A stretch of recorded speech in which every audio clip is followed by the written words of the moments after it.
नमस्कार। मैं रविश कुमार। चलिए, कम समय में पूरे देश और दुनिया की खबरों पर नजर डालते हैं। तो आइए, आज के मुख्य समाचार में देश भर की तमाम बड़ी खबरों को जानते हैं। मैं आपसे हाथ जोड़कर विनती करता हूं कि इस वीडियो को अंत तक देखें और हमें समर्थन करने के लिए हमारे चैनल को सब्सक्राइब करें। और आप हमारा वीडियो कहां से देख रहे हैं, कृपया कमेंट बॉक्स में जरूर बताएं। बिहार सरकार ने सभी जिलों के लिए प्रभारी मंत्रियों की नई सूची जारी कर प्रशासनिक प्राथमिकताओं को स्पष्ट किया है। डिप्टी सीएम सम्राट चौधरी को राजधानी पटना जिले का प्रभारी मंत्री नियुक्त कर सरकार ने राजनीतिक गंभीरता दर्शाई है। दूसरे डिप्टी सीएम विजय कुमार सिन्हा को मुजफ्फरपुर और भोजपुर जिलों की जिम्मेदारी दी गई है। नितिन नबीन का बीजेपी का पूर्णकालिक राष्ट्रीय अध्यक्ष बनना तय माना जा रहा है। वो आज अध्यक्ष के तौर पर नामांकन दाखिल करेंगे। कोई अन्य नामांकन न होने की संभावना को देखते हुए उनका बीजेपी अध्यक्ष बनना महज औपचारिकता रह गई है। नगर निकाय चुनाव में शिवसेना के प्रदर्शन से शिंदे बेहद नाराज हैं और उन्होंने मंत्री स्तर पर जवाबदेही तय की है। शिंदे ने चुनाव से पहले मंत्रियों और विधायकों को विभिन्न जिलों की जिम्मेदारी दी थी। ठाणे, कल्याण, डोंबिवली और उल्हासनगर को छोड़कर बाकी 29 जिलों में पार्टी का प्रदर्शन उम्मीद से कमतर रहा है। रक्षा मंत्री राजनाथ सिंह ने गोला बारूद निर्माण में भारत को आत्मनिर्भर और वैश्विक केंद्र बनाने की आवश्यकता बताई। उन्होंने पब्लिक और प्राइवेट सेक्टर के बीच सहयोग बढ़ाने और एक दूसरे की ताकत का उपयोग करने पर जोर दिया। नागास्त्र ड्रोन का ऑपरेशन सिंदूर में उपयोग सफलता प्राप्त कर चुका है और इसके आधुनिक संस्करण विकसित हो रहे हैं।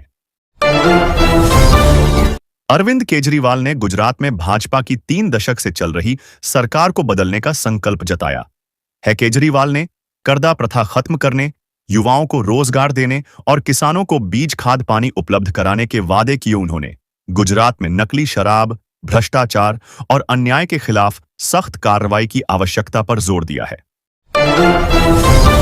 अमेरिकी राष्ट्रपति डोनाल्ड ट्रंप ने गाजा के पुनर्निर्माण और शासन के लिए शांति बोर्ड बनाने का प्रस्ताव रखा है। ट्रंप ने भारत को शांति बोर्ड में शामिल होने के लिए आमंत्रित किया क्योंकि भारत दोनों पक्षों के लिए मध्यस्थ है। पाकिस्तान ने भी इस बोर्ड में शामिल होने का दावा किया है, जिस पर इजराइल ने कड़ी आपत्ति जताई है।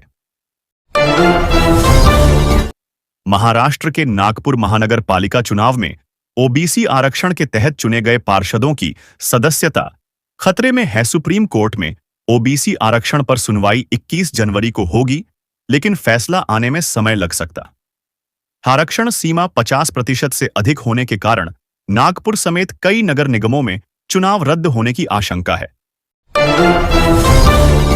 दिल्ली एनसीआर समेत लगभग पूरे उत्तर भारत को कड़ाके की ठंड से हल्की राहत मिली है। पश्चिमी हिमालयी क्षेत्र में पश्चिमी विक्षोभ सक्रिय होंगे।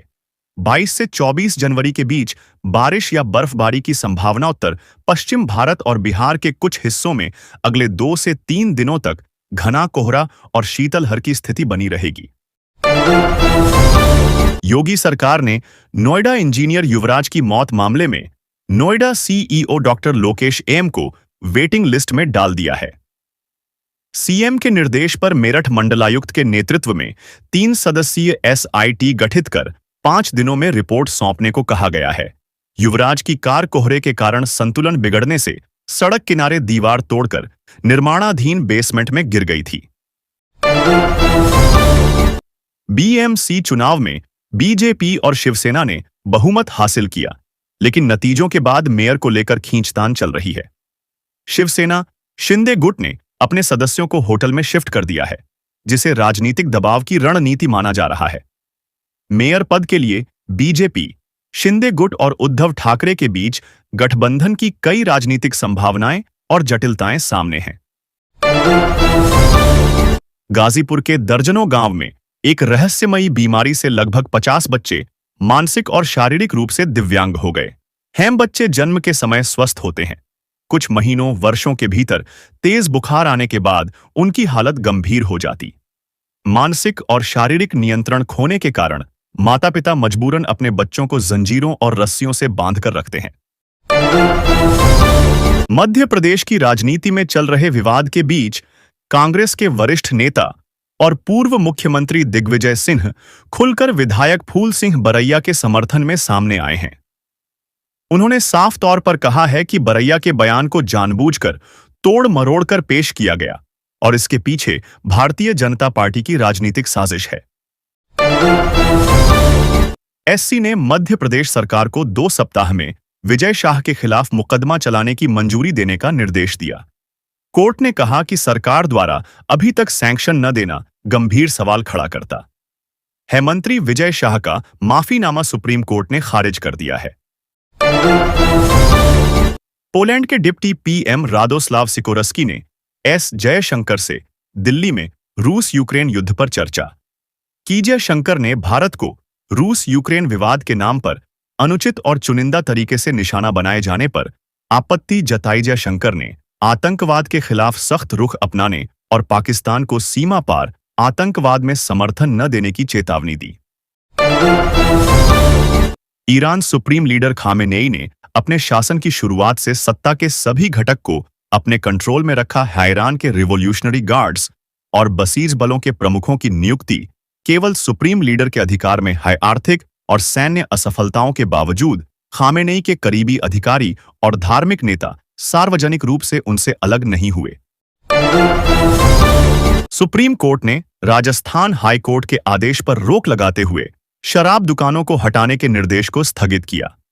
एचसी ने सड़क हादसों को देखते हुए राजमार्गों से 500 मीटर के भीतर शराब दुकानों को हटाने का आदेश दिया था। वरिष्ठ अधिवक्ता मुकुल रोहतगी ने हाई कोर्ट के आदेश को बिना सभी पक्षों की सुनवाई के पारित करने को गलत बताया।